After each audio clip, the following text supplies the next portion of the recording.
जी, मोदी जी की छवि के बाद क्या शिवराज की सेकुलर छवि? किसी तीसरे को एक वोट भी जाने वाला नहीं है, नागरिक किसी के पक्ष में नहीं है। चलिए यहाँ पर रामेश्वर जी आप बताइए क्या मोदी के चेहरे के बाद आपको लगता है क्या मोदी के चेहरे के बाद शिवराज की सेकुलर छवि पर कुछ असर पड़ेगा और मुस्लिम वोट आपके खाते में जा सकता है? ऐसे में देखिए, मोदी जी को रामेश्वर जी से पूछ रही हूँ, मोदी जी को बदनाम किया गया है। उनके आने के बाद बताइए, उनके आने के बाद दीजिए जी, देखिए मेरे को बोलने दीजिए वरना फिर निखरा नहीं हो पाएगा। रामेश्वर जी बोलिए। मैं अपनी बात कहना चाहता हूँ। रामेश्वर जी आप जवाब तो दीजिए। अरे मुझसे बोला गया जी बोलिए। मैं ये कहना चाह रहा हूँ मुझसे बोला गया है प्रश्न मुझसे कोई भी उस ट्रेन का रघुनंदन जी आपने अपनी बात कह ली। रामेश्वर जी आप अपनी बात कहिए, अब आप अपनी बात कहिए। आपने अपनी बात रख ली रघुनंदन जी, अब आप उनको भी बोलने दीजिए। और सांप्रदायिकता की बात करते हैं। आप बड़े नेता हैं, आप उनको भी बोलिए। रघुनंदन जी आप उनको भी बोलने दीजिए। आप ये तरीका नहीं है जी, बोलिए आप से बोले चुप तो कर। रघुनंदन जी ये तरीका नहीं है। रघुनंदन जी ये तरीका नहीं है, आपको बोलने का मौका दिया, बोलिए रामेश्वर जी। देखिए, मैं सीधी बात जानता हूं कि मोदी की छवि पूरी तरह से सांप्रदायिक है। मोदी के ऊपर जो खून के धब्बे लगे हैं वो आज भी पब्लिक को दिखलाई दे रहे हैं। मोदी के बयान उनकी पुष्टि भी कर रहे हैं। उनके समर्थक उनके समर्थक भी उनके समर्थक भी उसकी पुष्टि कर रहे हैं। इसलिए मोदी के चुनाव में ये कोशिश कर रहे हैं कि सांप्रदायिक चुनाव हो जाए। चलिए रुकिए, आप लोग पहले पीछे हटिए, आप पीछे हटिए। आप अच्छा ये बताइए, चलिए आप मुद्दों की बात कर रही हैं यहाँ पर। रघुनंदन जी आप बैठिए पहले वहाँ। रघुनंदन जी ये बताइए, रघुनंदन जी मैं आपसे पूछ रही हूँ, यहाँ पर शिवराज लाडली योजना शुरू करते हैं। यहाँ पर लाडली योजना शुरू करते हैं, यहाँ पर शिवराज बच्चियों के मामा बने रहते हैं, लेकिन महिलाओं पर अत्याचार के मामले में मध्य प्रदेश नंबर 1 है। ये कैसा विकास है? मध्य प्रदेश में पारदर्शिता है। यहाँ के प्रशासन को रोका नहीं जाता है। जो भी प्रकरण आता है दर्ज किया जाए। बाकी राज्यों में प्रकरण दर्ज ही नहीं होते, उनकी गिनती नहीं होती, बल्कि यहाँ कई गुना मामले बाहर दूसरे क्या मामा और भाई बनकर? हमारे ऐसा है कि हम लोग मार देते हैं, महिला का बलात्कार कर देते हैं, पर हमारी पूजा करो क्योंकि हम उसको रजिस्टर कर देते हैं। ये कहाँ का तर्क हुआ जी? इंसाफ मिलता नहीं है महिलाओं को कि उसका देखिए वो केस कभी निपटारा होता है कि नहीं, पर क्योंकि हमने केस रजिस्टर कर दिया हमारी पूजा कर दें। ये कहाँ के महिला सुरक्षा की बात कर रहे हैं आप? रामेश्वर जी क्या आपको लगता है कि कुछ लोक लुभावन योजनाओं का ऐलान करके कहीं मामा बन गए, कहीं भाई बन गए, नारी योजना का ऐलान हो गया, तो उससे सिर्फ लोगों को लुभाया है, लेकिन महिलाएं अभी भी बुरी हालत में है मध्य प्रदेश में? मध्य प्रदेश की पूरी हालत बुरी है। सारी योजनाएं केंद्र की जो हैं उन योजनाओं पर अपना नाम दे करके इन लोगों ने ये लुभावनी योजनाएं चलाई हैं, पर उससे कहीं कोई फायदा दिखलाई नहीं दे रहा है। और मैं इनकी बात से सहमत हूं आपसे, जिन्होंने कहा है कि मध्य प्रदेश के अंदर महिला को न्याय नहीं मिल रहा है। ऐसे 50 केस अभी मैं आपके सामने गिना सकता हूं। चलिए जनता से पूछते हैं, आपका क्या सवाल है अपने नेताओं से? मेरा सवाल सभी पार्टियों से ये है कि ये देश को एक स्वच्छ छवि देना चाहते हैं, लेकिन फिर तीनों ही पार्टियां जो बड़ी पार्टियां जो है वो दागियों को टिकट क्यों दे रही है? चलिए, तो दागियों को टिकट क्यों? रघुनंदन जी पहले आप बताइए। कोई दागी को टिकट नहीं दिया, सब साफ छवि के लोग हैं। येदियुरप्पा, बाबू बोकारिया। अच्छा मोदी भारतीय मोदी पार्टी हो गई कि अभी? चलिए, यानी कि आपको राष्ट्र में क्या हो रहा है उससे कोई लेना देना नहीं, आपकी पार्टी में मध्य प्रदेश में नहीं है तो सब ठीक है। चलिए आप बताइए, आपकी पार्टी में भी दागियों को तो तवज्जो दी ही जाती है। पार्टी में कहीं से किसी दाग वाले को नहीं दिया। पवन बंसल, अशोक चौहान, एक मिनट सुन लीजिए। पवन बंसल, अशोक चौहान अभी दागी ठहराए नहीं गए हैं। अगर ऐसे दागी ठहराने की बात है, ऐसे दागी ठहराने की बात है तो अयोध्या की मस्जिद गिराने का मामला, जनता के बीच जानने की कोशिश करते हैं। मुरली मनोहर, इन तमाम लोगों पर चल रहा है। मैं भाजपा और कांग्रेस दोनों से पूछना चाहूंगा, क्योंकि ये मध्य प्रदेश में सबसे ज्यादा राज इन्होंने ही किया है।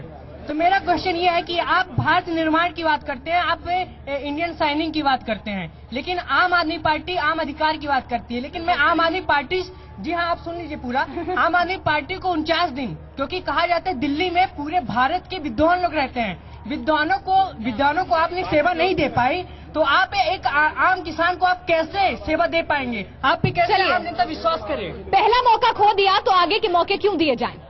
देखिए 49 डेज में जितना आम आदमी पार्टी ने किया, 28 सीटों में दिल्ली में, शायद ही कोई इंडिपेंडेंट इंडिया के बाद आपको मिलेगा जो किया हो। आम लोगों के मुद्दे उठाए हैं उन्होंने शिक्षा का मुद्दा उठाया है, बिजली और पानी का मुद्दा उठाया है, और लोग देंगे मौका। लोग चलिए, यहाँ पर विभा जी भी हैं, विभा जी चलिए, आप कांग्रेस के नेता हैं, आप एक बार खड़े हो जाइए। मैं आपसे जानना चाहती हूँ, आपको क्या लगता है कि आपकी पार्टी का लगातार, अगर आंकड़ों की बात करें, प्रदर्शन जो है खराब ही रहा है, तो ऐसा क्या है कि आपकी पार्टी के बड़े चेहरे, चाहे वो दिग्गी राजा हो, कमलनाथ हो या फिर ज्योतिरादित्य सिंधिया हो, एक आम आदमी से कनेक्ट नहीं स्टैब्लिश कर पा रहे हैं? बिल्कुल, देखिए ऐसा बिल्कुल भी नहीं है कि हमारे जो पार्टी के बड़े नेता हैं वो आम आदमी से संवाद नहीं स्थापित कर पा रहे हों। कांग्रेस पार्टी ने जब भी बात की है तो आम आदमी की बात की है, और यही कारण है कि जब से 10 साल से यूपीए की सरकार है केंद्र में, इतनी राशि मध्य प्रदेश को प्राप्त हो रही है जितनी की भूतकाल में कभी भी प्राप्त नहीं हुई थी। चलिए, केंद्र में अटल जी की भी सरकार रही थी,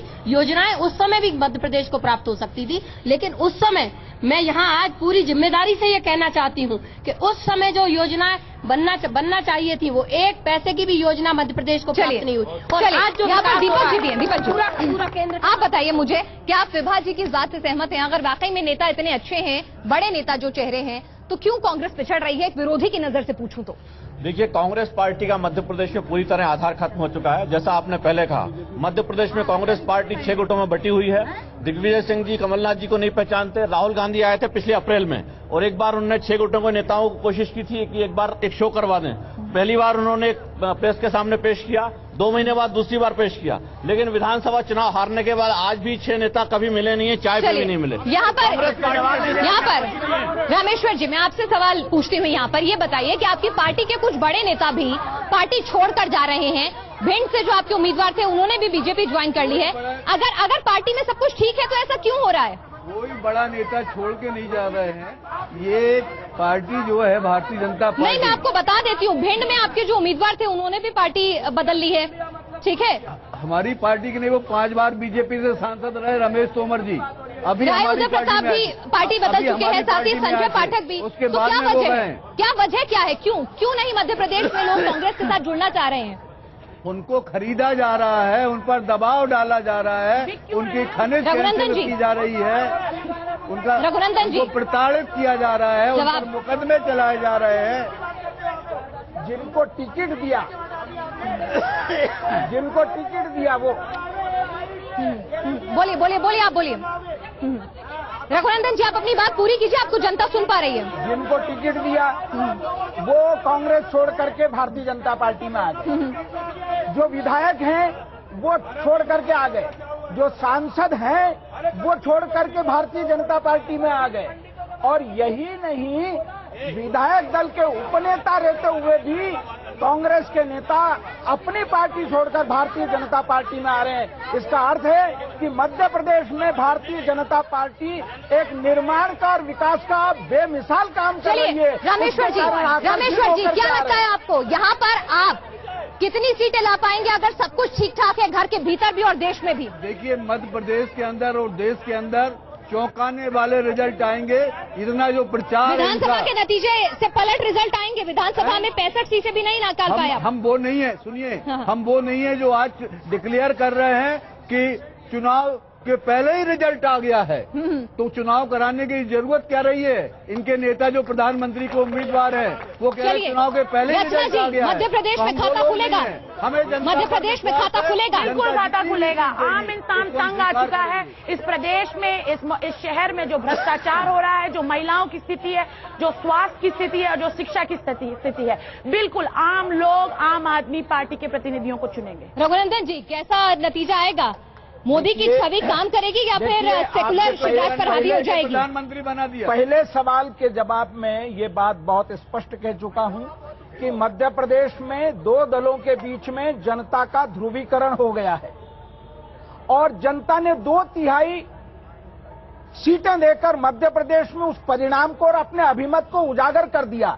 एक तरफ 1/3 लोग खड़े हैं, एक तरफ 2/3 लोग मध्य प्रदेश के खड़े हैं और यही नतीजा लोकसभा के चुनाव में भी आने वाला है। और इसके ऊपर जो नरेंद्र मोदी की छवि है वो प्लस होने के बाद जितनी 29 सीटें हैं वो 29 की 29 भाजपा के खाते में जा रही है। यहाँ पर सब कोई अपनी जीत के दावे कर रहा है। अपने घर की लड़ाई हो या फिर बुजुर्गों की नजरअंदाजी हो, कोई भी इस बात को मानने के लिए राजी नहीं है। जनता के अपने तर्क हैं, अपने सवाल हैं जिनके जवाब शायद नेताओं के पास नहीं है, इसलिए वो गोल गोल उन बातों को घुमा गए हैं। लेकिन इस बीच आम आदमी भी खुद की दावेदारी पेश करती हुई नजर आ रही है। फिलहाल मध्य प्रदेश भोपाल से जनता के दिल में क्या है, जनता के एजेंडे क्या हो, इस कार्यक्रम में इतना ही।